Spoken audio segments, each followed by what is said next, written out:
All right, we are working on the upper leg. So this is your thigh right here. The first group of muscles I want to cover are your quadricep muscles.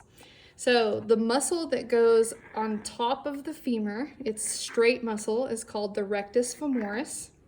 The rectus femoris is here. Now coming from the back is this very wide, broad muscle called the vastus medialis. So this is towards the inside. So honestly, this is the medial aspect, so vastus medialis. And then the very wide muscle on the lateral side of the leg, the red portion, is called the vastus lateralis. So the word vastus means a very broad, large muscle. An important note about the vastus lateralis, it's the only muscle on the lateral aspect of the leg, but one connective tissue structure comes over the vastus lateralis called the ilio, from the ilium, tibial tract. Now, there's a fourth quadriceps muscle that is underneath the rectus femoris, and it is called the vastus intermedius, for in between. So you have the vastus medialis, the vastus intermedius, the vastus lateralis, and your rectus, for straight, femoris. Now, all of these muscles are a group. When you say quadriceps, that means they all have different origins, but they all insert on the tibial tuberosity. Now, when we look at this right here is the quadriceps tendon, and then below the patella, this is called the patellar ligament. So patellar ligament and quadriceps tendon. Now, we're gonna do the medial aspect of the thigh.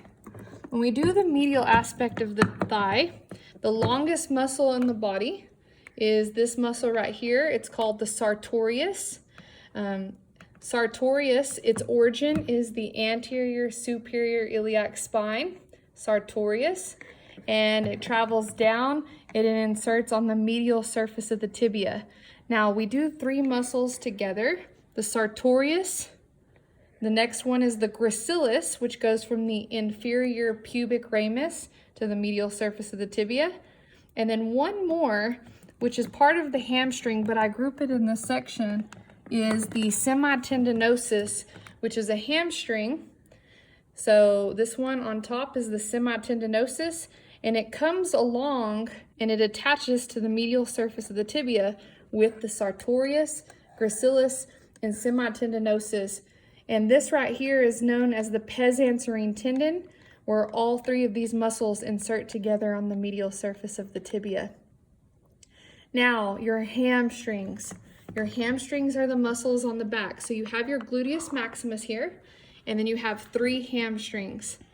The hamstring that we just covered, which goes with the pes anserine tendon, is semitendinosus. The one that's right underneath it is called the semimembranosus. And then the other one is called the biceps femoris, which is going to insert on the head of the fibula, which is right there. So you have three hamstrings, biceps femoris, semitendinosus goes with the tendon, and then semimembranosus is underneath. Now these hamstrings all have the same origin. Their origin is going to be the ischial tuberosity, but they have different insertions. So those are your hamstrings.